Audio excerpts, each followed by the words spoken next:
These people forget we have them on camera. In December 2024, you first announced that free speech is incompatible with a multicultural society. When did I say free speech is incompatible with a free society, with a democratic Mr. Premier, society? you have said that on multiple occasions. Would you mind repeating it to me, where I've said it and what I said? You're denying that you've said it, Mr. Premier. All right, brace yourself. Here we go. Love you to go back to me. I recognise I'm fully separate from the beginning. We don't have the same freedom of speech laws that they have in the United States. And the reason for that is that we want to hold together a multicultural community. We don't have the free speech laws that they have in the United States. We've got strict interpretation of hate speech in the state. If that needs to go further, and the legislature says that's exactly what I'll do. Take steps to protect that. It can't just be a willy-nilly race to the bottom where civic society turns a blind eye and says, well, freedom of speech reigns, civic can say what they want. That's not the case in New South Wales. We don't have the same freedom of speech laws that they have in the United States. And the reason is because we love the country that we've got here. We're going to take steps to protect what's been built up over decades. And I don't apologise for the fact that we don't have the same free speech laws that they have in the United States. It's clear that we don't. We don't have the same set of regulations. It's not embedded in our constitution the same way it is in the US. I completely acknowledge we don't have the same free speech in inverted commas laws that they have in the United States. They're different. Well, I just want to make it clear that our hate speech laws in New South Wales apply to anyone who's preaching hatred for any group in our community is subject to some of the toughest hate speech legislation anywhere in the world. We make no apology for it. We don't have the same free speech laws that they have in the United States. I acknowledge we don't have the same free speech laws that they have in the United States. I don't make any apologies for that. And we don't have the same freedom of speech laws that they have in the US or other places around the world. This isn't a process that stops. I mean, it doesn't stop until we attack anti-Semitism where it occurs. I think we're showing over the last year, whether it's protecting places of worship, whether it's changing free speech laws. Wow, I think it's pretty clear you have said that. G'day everyone, welcome back to another video. Now, we've got Chris Minns here getting called out for his statements against free speech. He said he's never said it, but these politicians seem to forget that we have a record of their interviews on camera. They forget they're on camera. This is a hilarious clip. It just goes on, him getting exposed for saying that, you know, we don't have free speech. We can't have free speech because we're a multicultural society. All this complete rubbish saying, you know, if the locals don't get along with people that don't like their country, that's too bad, they should stay silent. That's how normal Australians take this type of rhetoric. So let's watch this. Make sure you subscribe. We're only 45 subscribers away from 25,000 subscribers. We're so close. So make sure you subscribe if you're new, if you love the content, you haven't subscribed yet, make sure you subscribe. But let's get into this and see what Chris has to say.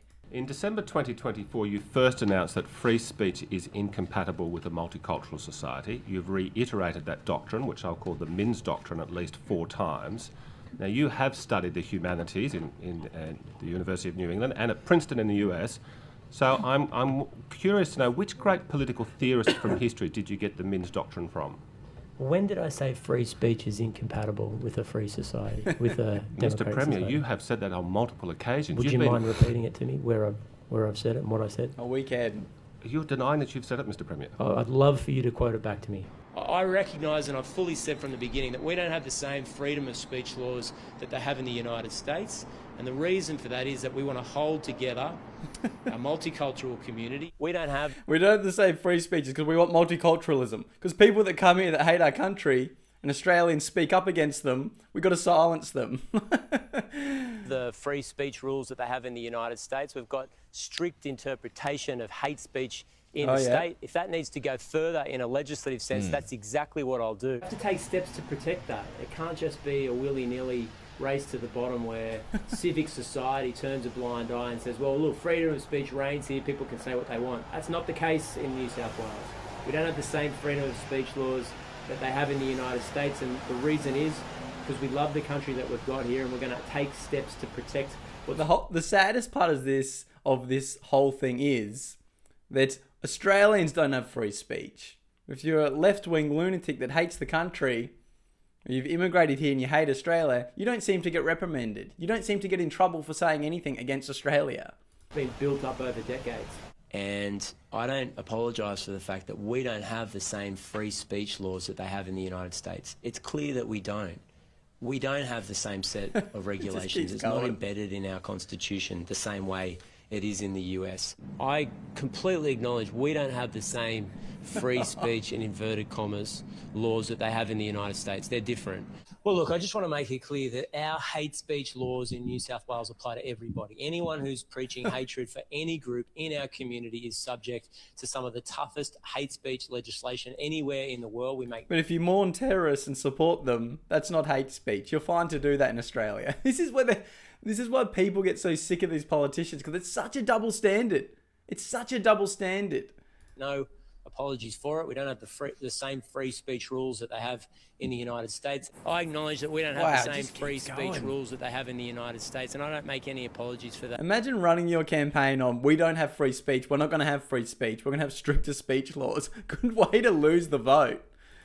And we we don't have the same freedom of speech rules that they have in the US or in other places around the world. This isn't a process that stops. I mean, it doesn't stop until we attack anti-Semitism where it occurs. And I think we've shown over the last year, whether it's protecting places of worship, whether it's changing free speech laws.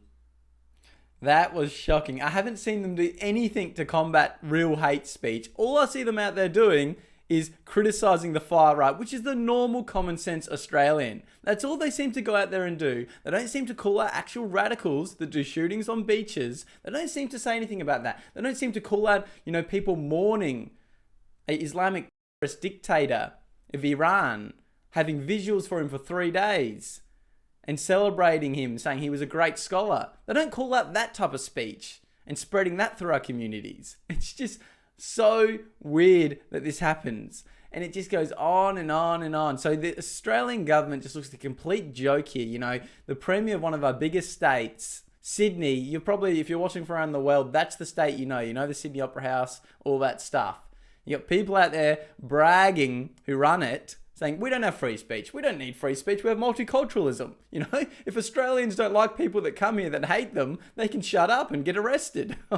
That's how I take it anyway. It's like a huge slap in the face for everything we've fought for and everything we've built this country on. It's like, I wouldn't be saying this as well if we actually seen people getting in trouble for actual hate speech. Like, they have these pro-Palestine marches every single week. And they're out there saying the most hatred thing. They're even out there on the Opera House saying gas the Jews. Yet nothing gets done about it. Not one arrest. So that just is why this isn't true. It's just to silence people that go against their agenda.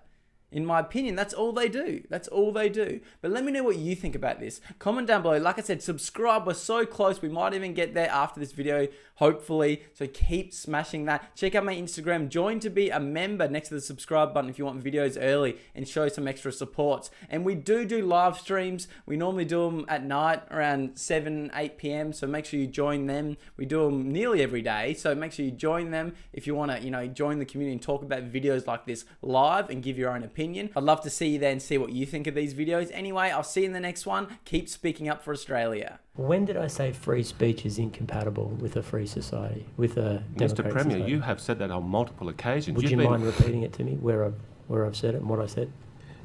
You're denying that you've said it, Mr. Premier. Oh, I'd love you to go back to me. I recognise I'm fully separate from the beginning. We don't have the same freedom of speech laws that they have in the United States. And the reason for that is that we're going to hold together a multicultural community. We don't have the free speech laws that they have in the United States. We've got strict interpretation of hate speech in the state. If that needs to go further, and the legislature says that's exactly what I'll do. It takes steps to protect that. It can't just be a willy-nilly race to the bottom where civic society turns a blind eye and says, well, freedom of speech reigns, civic protect what they want. That's not the case in New South Wales. We don't have the same freedom of speech laws that they have in the United States. And the reason is because we love the country that we've got here. We're going to take steps to protect what's been built up over decades. And I don't apologise for the fact that we don't have the same free speech laws that they have in the United States. It's clear that we don't. We don't have the same set of regulations. It's not embedded in our constitution the same way it is in the US. I completely acknowledge we don't have the same free speech in inverted commas laws that they have in the United States. They're different. Well, the question I make it clear that our hate speech laws in New South Wales apply to anyone who's preaching hatred for any group in our community is subject to some of the toughest hate speech legislation anywhere in the world. We make no apology for it. We don't have the same free speech laws that they have in the United States. I acknowledge we don't have the same free speech laws that they have in the United States. I don't make any apology for that. And we don't have the same freedom of speech laws that they have in the US or other places around the world. This isn't a process that stops. I mean, it doesn't stop until we attack anti-Semitism where it occurs. I think we've shown over the last year, whether it's protecting places of worship, whether it's changing free speech laws.